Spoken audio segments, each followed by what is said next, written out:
Hi viewers, welcome to our channel. ప్రస్తుతం మనతో పాటు భరద్వాజ్ గారు సీనియర్ జర్నలిస్ట్ ఉన్నారు. వారితో ఒకసారి మాట్లాడదాం. సార్ నమస్కారం సార్. నమస్తే అండి. సార్, పవన్ కళ్యాణ్ గారి భద్రతా విషయంలో జనసేన వాళ్ళు ఆందోళన వ్యక్తం చేస్తున్నారు సార్. నిన్న జనసేన ఆఫీస్ పైన 10 నుంచి 20 నిమిషాల పాటు డ్రోన్లు ఎగరేస్తారని చెప్పేసి వాళ్ళు కంప్లైంట్ కూడా చేశారు. అంటే ఇది కంటిన్యూస్ గా జరుగుతుంది. ఒకసారి పవన్ కళ్యాణ్ గారు గిరిజన ప్రాంతాలను పర్యటించినప్పుడు ఒక నకిలీ పోలీస్ ఏర్పాటు చేశారు, అక్కడ పెట్టారు. అలాగే బుక్ ఫేర్కి వెళ్ళినప్పుడు అక్కడ పవర్ కట్ అయిపోయింది ఆయన మాట్లాడుతున్నప్పుడు. ఈ విధంగా కంటిన్యూస్ గా ఆయన భద్రతా వైఫల్యాలు జరుగుతుంది, ఇక్కడ అనిత గారి వైఫల్యం కూడా ఉంది అని చెప్పేసి వాళ్ళు ఆందోళన అయితే వ్యక్తం చేస్తున్నారు సార్. అసలు ఏం జరుగుతుంది పవన్ కళ్యాణ్ గారి భద్రత విషయంలో? అంటే చాలా సందర్భాల్లో ఇలాంటి అంశాలు చర్చకు వస్తాయి. చర్చకు రావటమే కాదు, ఇలాంటి సందేహాలతో మొదలైన ప్రయాణాలు అవి రాజకీయ వివాదాలుగా మారి కొన్ని సంచలనాలకు దారితీసే వ్యవహారాలుగా కూడా తయారైన సందర్భాలు అనేక ఉన్నాయి చరిత్రలో. ఉదాహరణకి చంద్రశేఖర్ ప్రభుత్వం కుప్పకూలి 91 పార్లమెంట్ ఎలక్షన్స్కి దారితీసినటువంటి పరిస్థితులు గమనిస్తే రాజీవ్ గాంధీ గారి ఇంటి మీదుగా ఏవో విమానాలు ఎగిరాయి అనేది ఒక ఎలిగేషన్ బలంగా జరిగింది. అప్పుడు ఆయన భద్రతకి సంబంధించి ముప్పు ఉంది, రాజీవ్ గాంధీ గారి భద్రత మీద దృష్టి పెట్టడం లేదు ప్రభుత్వం, కేంద్రం గాలికి వదిలేసింది అనేది.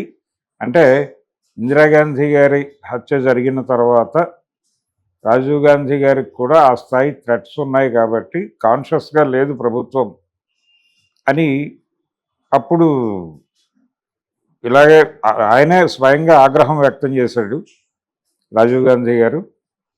ఈ ప్రాసెస్లోనే చంద్రశేఖర్ ప్రభుత్వం కుప్పకూలి ఎలక్షన్స్కి వెళ్ళారు. విచిత్రంగా ఎన్నికల ప్రచారంలో రాజీవ్ గాంధీ గారు హత్యకి గురయ్యారు ఎల్టీటీఈ చేతుల్లో, పెరంబదూరులో.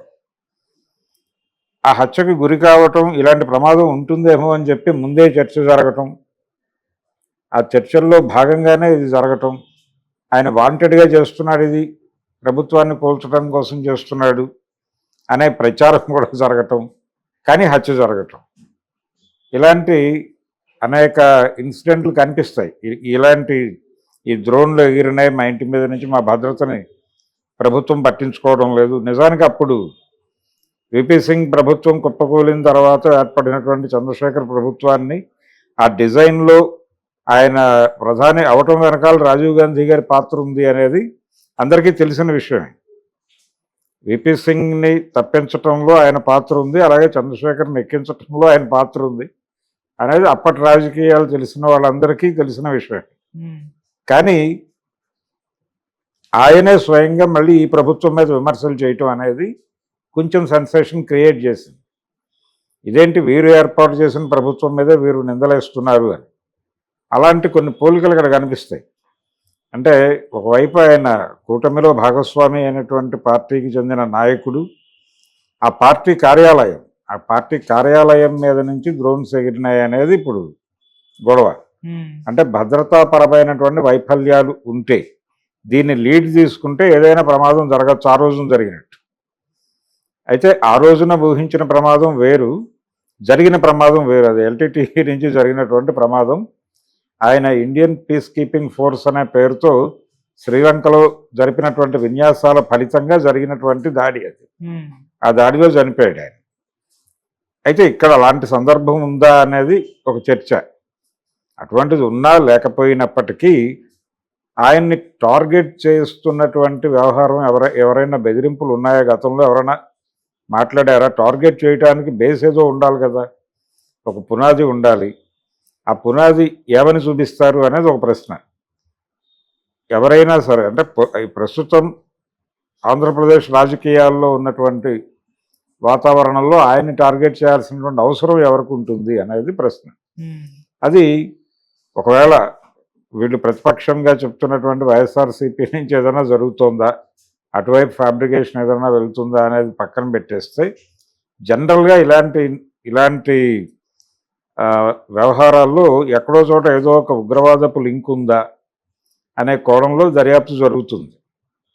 అది ఎవరైనా కావచ్చు, అంటే ఉగ్రవాదము అంటే ఏ శాఖ వైపు నుంచి అయినా కావచ్చు అనుకుంటే అలాంటి ఇంటెలిజెన్స్ నివేదికలు ఏమైనా ఉన్నాయా గతంలో? ఈయన ఏవైనా ఆ ఆర్గనైజేషన్స్ వ్యతిరేకంగా అలా ఎప్పుడైనా వ్యవహరించారా? వాళ్ళకి కోపం తెప్పించే ప్రయత్నం చేశారా? లేదు ఇస్లామిక్ ఆర్గనైజేషన్సా, లేకపోతే లెఫ్ట్ ఎక్స్ట్రీమ్ గ్రూప్సా? ఇటువైపు కానీ అటువైపు కానీ ఎటువైపు నుంచి అయినా ఆయనకు థ్రెట్ ఉన్నట్టుగా ఎప్పుడైనా వార్తలు వచ్చాయా? ఎక్కడా కూడా మనకు అలాంటి సంఘటనలు, సందర్భాలు ఎక్కడా కనిపించలేదు. పైగా ఈయన ఇటువైపు బాగానే మంచి సత్సంబంధాలే కలిగి ఉన్నాడు. లెఫ్ట్ ఎక్స్ట్రీమిస్ట్ గ్రూపులతో ఆయనకు సత్సంబంధాలు ఉన్నాయి కాబట్టి, రెండోది వాటి ప్రభావం ఇప్పుడు ఆంధ్రప్రదేశ్లో లేదు. లేకపోవడం చేత కూడా ఈయన్ని టార్గెట్ చేసే అవకాశము, అవసరం వాళ్ళకి లేదు. సో అది పక్కన పెట్టేస్తే, ఈయన ఈ మధ్యకాలంలో సనాతన ధర్మాన్ని భుజాన్ని వేసుకుని కొంచెం అగ్రెసివ్గా ఆ ప్రాపకాండా చేస్తూ ఆ సెక్షన్కి రిప్రజెంటేటివ్గా వ్యవహరిస్తున్న సందర్భంలో ఏదైనా అట్నుంచి ఇంకొక మతం తాలూకా ఆల్రెడీ ఇప్పుడు ఎక్స్ట్రీమిజం, రిలీజియన్ లింక్ చేసి మాట్లాడుతున్న సందర్భాల్లో అనివార్యంగా ఇస్లాం ప్రస్తావన వస్తుంది. అలాంటి వింగ్స్ ఏవైనా ఈయన మీద దృష్టి పెట్టాయనే సమాచారం ఏమైనా ఉందా? అది కూడా ఉండే అవకాశాలు 100కి 150% లేవు. మరి డ్రోన్లు ఎగరేసిన వాళ్ళు ఎవరు అనేది చూడాలి.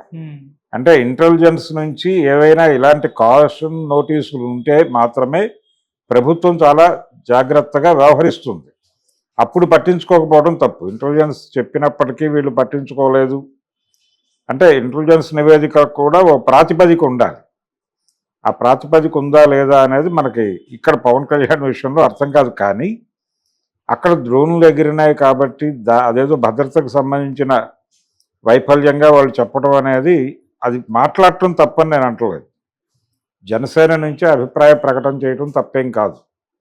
అంటే వాళ్ళ నాయకుడి భద్రత వాళ్ళకి ముఖ్యము కాబట్టి వాళ్ళు ఇదేదో కొంచెం తేడాగా అనిపిస్తోంది అనేది ప్రభుత్వం దృష్టికి తీసుకువెళ్లే ప్రయత్నం చేయడం వరకు తప్పు కాదు. అలాగే బుక్ ఫైర్లో కరెంటు పోవటం కానీ, లేకపోతే ఈ నకిలీ పోలీస్ వ్యవహారానికి సంబంధించి అతను ఆల్రెడీ కన్ఫెస్ అవుతూ ఒక ప్రకటన చేశాడు.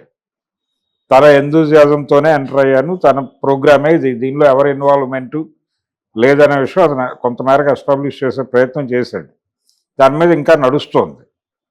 అది జరగనివ్వండి. అదేదో ఒక ఫ్యాక్ట్ బయటకు వస్తుంది, వచ్చిన తర్వాత ఆ గొడవ ఏంటనేది క్లారిటీ వస్తుంది. ప్రస్తుతానికైతే అదొకటి, ఒక చిన్న అనుమానం.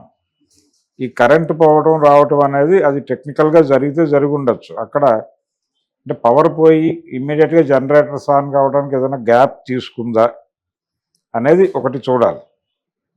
వాంటెడ్గానే జరిగిందా అది అక్కడ దర్యాప్తులో తేలిపోయే వ్యవహారమే. ఆ కరెంటు ఆపరేషన్స్ ఎవరు చేస్తున్నారు, అక్కడ విద్యుత్ సరఫరాకు సంబంధించిన ఆపరేషన్స్ ఎవరు చేస్తున్నారో వాళ్ళని పట్టుకుని ఇంట్రాగేట్ చేస్తే బయటకు వచ్చే విషయమే అది. సో అది కొంత క్లారిటీ ఉన్న గొడవే. కానీ భద్రతకి సంబంధించిన ముప్పు ఉంది అని గనక వీళ్ళకి అనిపిస్తే ఒక కంప్లైంట్ లాంచ్ చేయొచ్చు, దాని మీద ఫైట్ చేయవచ్చు. కానీ వీళ్ళు స్ట్రైట్గా హోంమంత్రిని టార్గెట్ చేయటం అనేది ఇబ్బందికరం. గతంలో ఆల్రెడీ ఇలాంటి ప్రయత్నం ఒకటి ఆయనే స్వయంగా చేసినటువంటి విషయం మనం చూసాం. ఏది నేనే కనుక హోంమంత్రిని అయితే సినిమా వేరేగా ఉంటుంది అని ఆయన ఒక వార్నింగ్ కాల్ ఇచ్చాడు ప్రపంచానికి. ఒకవేళ ఆ వార్నింగ్ కాల్ నేపథ్యంలో ఏవైనా ఈ దాడులు చేయటానికి సిద్ధపడుతున్నారా అనే యాంగిల్ కూడా ఒకటి తీసుకోవచ్చు. ఏది ఆయన ఎవరి గురించి మాట్లాడారు, అప్పుడు ఎవరి గురించి ఆ ప్రకటన చేశాడు? చాలా చోట్ల చట్టపరమైనటువంటి ఉల్లంఘనలు జరుగుతున్నాయి, పోలీసు యంత్రాంగం సరిగా వ్యవహరించటం లేదు, నేరస్తుల్ని పట్టుకోవడంలో కొంత తాత్సారం జరుగుతోంది అనే యాంగిల్లో ఆయన మాట్లాడుతూ, నేను గనక ఛార్జ్ తీసుకుంటే పరిస్థితులు వేరుగా ఉంటాయి, ఇలా ఉండదు, ఒళ్ళు దగ్గర పెట్టుకుని బిహేవ్ చేయండి అని ఒక వార్నింగ్ కాల్ ఇచ్చాడు. అప్పుడు ఆయన టార్గెట్ చేసిన వాళ్ళల్లో ప్రధానంగా ప్రతిపక్షం ఉంది కాబట్టి అట్నుంచి ఏమైనా జరుగుతుందా, అదేమన్నా లీడ్ జరిగిందా అనేది ఒకటి చూడాలి. ఇలా అనేక అంశాలు ఉన్నాయి దీనిలో లింక్ అయ్యి. దీని మీద ప్రోబ్ చేయమని వీళ్ళకు ఉన్నటువంటి సకల అనుమానాలని ప్రస్తావిస్తూ ఒక కంప్లైంట్ ప్రభుత్వం ముందు పెట్టడం వేరు, నేరుగా ఒక శాఖను టార్గెట్ చేస్తూ మాట్లాడటం అనేది వేరు. అది ఇబ్బందికరం, సబ్స్టేటివ్గా ఉంటుంది అధికార పార్టీకి. అధికార పార్టీ అంటే వీళ్ళు అధికారంలోనే ఉన్నారు కానీ లీడ్ చేస్తున్నటువంటి పార్టీ తెలుగుదేశం. తెలుగుదేశం పార్టీ తాలూకా మంత్రి పదవి అది. అంటే ఆ పార్టీ తాలూకా మంత్రి గురించి మాట్లాడాల్సి వచ్చినప్పుడు అది ఒక ప్రాపర్ వేదిక మీద మాట్లాడాలి. నేరుగా ముఖ్యమంత్రి సమక్షంలో మాట్లాడాలి, లేదంటే కేబినెట్ సమావేశంలో కేబినెట్ దృష్టికైనా తీసుకురావాలి. కేబినెట్ దృష్టికి తీసుకురావడం కన్నా కూడా స్ట్రైట్ అవే సీఎంతో యాక్సెస్ ఉంటుంది కాబట్టి నేరుగా అక్కడ ప్రస్తావించి తేల్చేసుకుంటే సరిపోతుంది. ఇలాంటి ప్రయత్నాలు ఏవి జరగకుండా వేగ్గా ఇలాంటివి చేయటం వలన అనవసరమైనటువంటి అభిప్రాయాలు ప్రజల్లో వీళ్ళే ప్లాంట్ చేసిన వాళ్ళు అవుతారు. ఈ ప్లాంట్ చేసినటువంటి అభిప్రాయాల ప్రాతిపదికగా ఇతరులు రకరకాల కథనాలు పుట్టిస్తారు. ఆ పుట్టించే కథనాలు కూటమిలో ముసలము, ఇక విడిపోతున్నారు, పవన్ కళ్యాణ్ రేపు ఎల్లుండో గుడ్ బై చెప్పబోతున్నాడు టైప్ వార్తలు స్ప్రెడ్ అవుతాయి. మీరెందుకు అలాంటి వార్తలు స్ప్రెడ్ చేయడానికి అవకాశం ఇవ్వాలా? అందుకని మీరు ఆరోపణ చేసేటప్పుడు జరిగిన విషయం స్పష్టం. డ్రోన్లో ఎగిరిన మాట వాస్తవం, అక్కడ ఆయన కనిపించిన మాట వాస్తవం, ఎవరు నకిలీ పోలీసు, ఇవన్నీ ఫ్యాక్చువల్గా కనిపిస్తున్న విజిబుల్గా ఉన్నవే కాబట్టి వీటి ఆధారంగా మీరు ఒక కంప్లైంట్ లాంచ్ చేయవచ్చు, క్లారిటీ పొందవచ్చు, ఒక నివేదిక కోరవచ్చు. ఆ నివేదికను ప్రజల సమక్షంలో కూడా పెట్టాలి. ఎందుకు ప్రజల సమక్షంలో పెట్టాలంటే ఆయన ప్రజానాయకుడు కాబట్టి, ప్రజలు ఓట్లేస్తే ఆయన నాయకుడు అయ్యాడు కాబట్టి ప్రజలకు కూడా ఈ విషయాలు తెలియాల్సిన అవసరం ఉంటుంది. అందుకని ఆ బాధ్యత కూడా ప్రాపర్గా నిర్వహించాల్సి ఉంటుంది. ఆరోపణ చేయడంతో పాటు ఈ బాధ్యత రెస్పాన్సిబిలిటీ కూడా ఉంది ఆ పార్టీకి, ఆ నాయకత్వానికి.